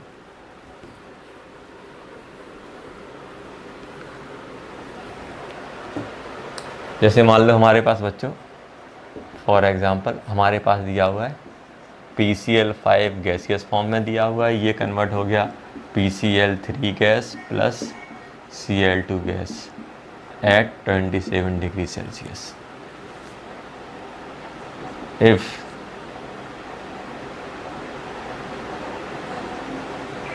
मोल्स ऑफ PCl5 दिए हुए हैं 2, PCl3 दिया हुआ है 3 और Cl2 दिया हुआ है 3, वॉल्यूम ऑफ कंटेनर, जिस कंटेनर में रखें, वॉल्यूम ऑफ कंटेनर कितना दिया हुआ है हमारे पास 1 लीटर दिया हुआ है। फाइंड Kc एंड Kp, ये है हमारे पास। तो कैसे करोगे, बहुत आसान क्वेश्चन बन गया बच्चों।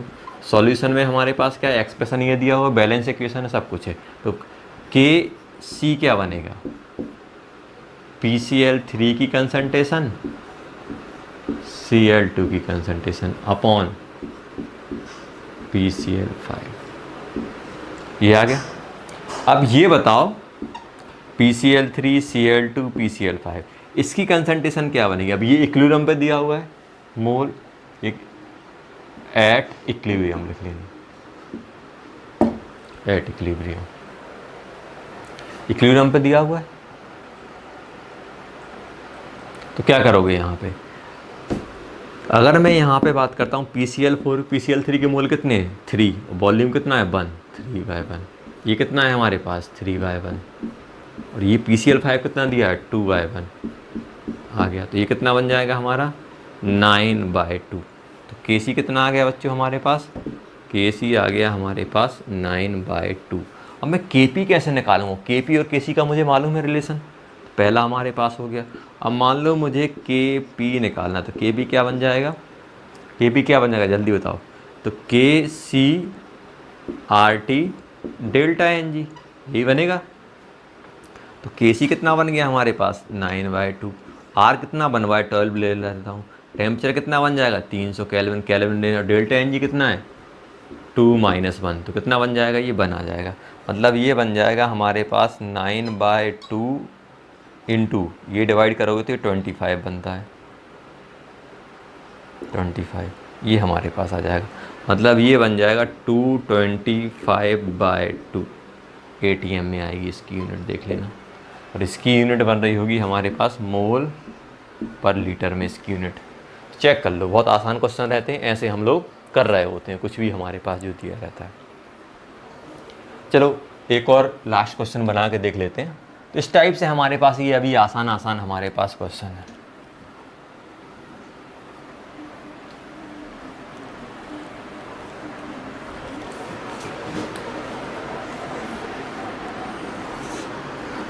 हमारे पास क्वेश्चन नंबर ये 3 दिया हुआ है। मान लो हमारे पास N2 gas H2 gas convert into NH3 gas. अब हमारे पास दिया है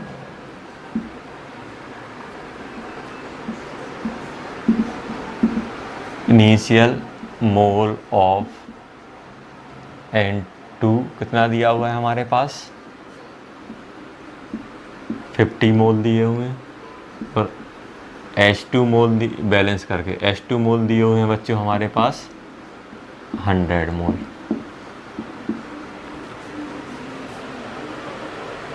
और NH3 हमारे पास नहीं है, इनिशियल मोल ये दिए हैं, मतलब ये दोनों हैं, और अमोनिया हमारे पास नहीं है। एट इक्विलिब्रियम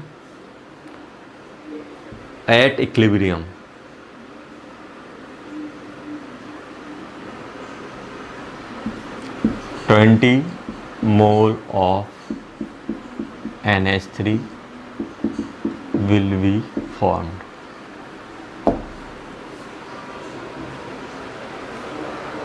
और यहाँ पे आप वॉल्यूम ऑफ कंटेनर कितना लेना, वॉल्यूम ऑफ कंटेनर 1 लीटर ले लेना। Find the Kc and Kp at 27 degree Celsius, ये क्वेश्चन करना है। इनिशियल मोल ये है, इनिशियली अमोनिया कितना दिया है, अमोनिया 0 दिया हुआ है। जब इक्विलिब्रियम आता है तो 20 मोल इसके फॉर्म हो जाते हैं, 20 मोल इसके फॉर्म हो जाते हैं। तो आपको क्या करना है, find the Kc and Kp at 27 degree Celsius. तो अब कैसे करोगे, देखो सॉल्यूशन की अगर हम लोग बात करें बच्चों, तो सॉल्यूशन हम लोग कैसे करेंगे। जैसे मान लो हमारे पास N2 गैस दिया हुआ है, 2H2 गैस दिया हुआ है, कैसे फाइंड करोगे, देखो 2NH3 गैस। देखो थोड़ा बहुत हमारा मोल कॉन्सेप्ट लगेगा इसमें। ये कितना दिया हुआ है, ये बच्चों 50 मोल दिया हुआ है, और ये कितना दिया हुआ है 100 मोल। T इक्वल्स टू 0 पे, और ये 0 दिया। अगर हम T इक्विलिब्रियम की बात करें तो ये कितना बन रहा है बच्चों हमारा 20। अब आप बताओ कि अमोनिया 20 कब बनेगा, N2 कितना कंज्यूम होगा, हाइड्रोजन कितना कंज्यूम होगा। तो आप ऐसे देख लो, ये कितना था बच्चों हमारे पास, अगर हम इसकी बात करें, अगर हम लोग इसकी बात करें तो ये मेरे पास कितना है 50 है। तो 2 बनाने के लिए कितना चाहिए, 1 चाहिए। तो 20 बनाने के लिए कितना चाहिए, 10 चाहिए पड़ेगा। तो 50 माइनस 10 तो कितना हो गया, ये रहेगा हमारे पास 40 मोल। ये कितना रहेगा, 2 के लिए कितना चाहिए, अगर मैं यहाँ पे देखूँ 2 के लिए कितना चाहिए, ये बचेगा 100 माइनस 3/2 इंटू 20, यही बनेगा। तो ये कितना बचा बच्चों, ये 70 बचा। तो अगर हम इक्विलिब्रियम की बात करें तो ये 40 है, ये 70 है, और ये कितना है 20 है इक्विलिब्रियम पे। आया समझ में। अब ये 20 मोल बन रहा है, तो नाइट्रोजन और N2 H2 तो कुछ ना कुछ तो कंज्यूम हो रहा है। तो आप यूनिटी मेथड से लगा दो भाई कि 2 के लिए 1 चाहिए, तो 20 के लिए कितना चाहिए पड़ेगा, 10 चाहिए पड़ेगा। 2 के लिए 3 चाहिए, तो 1 के लिए कितना चाहिए पड़ेगा 3/2 इंटू 20 के लिए ये हमारा 70 आ गया। यहाँ से अगर मैं बच्चों एक्सप्रेशन में डालता हूँ, यहाँ पे मान लो मुझे एक्सप्रेशन डालना, क्योंकि इक्विलिब्रियम पे हमारे पास कंडीशन थी। तो यहाँ पे अब मोल दिए हैं तो मैं क्या निकालूंगा, अगर जब भी मेरे पास अगर प्रेशर नहीं दिया, मोल दिया, तो मैं किसको अप्रोच करूँगा, Kc को Kp में कन्वर्ट कर दूंगा। तो Kc इक्वल्स टू क्या बन जाएगा, यहाँ पे देखो मोल दिए हैं तो मोल बाय वॉल्यूम करके हम कंसंट्रेशन निकाल लेंगे, और कंसंट्रेशन आसानी से निकल जाएगी। देखो ये मोल है और ये वॉल्यूम मेरे पास गिवन है, तो हम किसको अप्रोच करेंगे, Kp को अप्रोच नहीं करेंगे, हम किसको, Kc को। क्यों Kc को क्यों अप्रोच करें, क्योंकि मोल बाय वॉल्यूम करके हम कंसंट्रेशन निकाल लेंगे, और कंसंट्रेशन निकलेगा तो हम क्या करेंगे, Kc निकाल लेंगे। ये कितना बन जाएगा, यहाँ पे हमारे पास बन जाएगा NH3 का स्क्वायर अपॉन N2 और यहाँ पे क्या बन जाएगा H2, ये बन गया का क्यूब।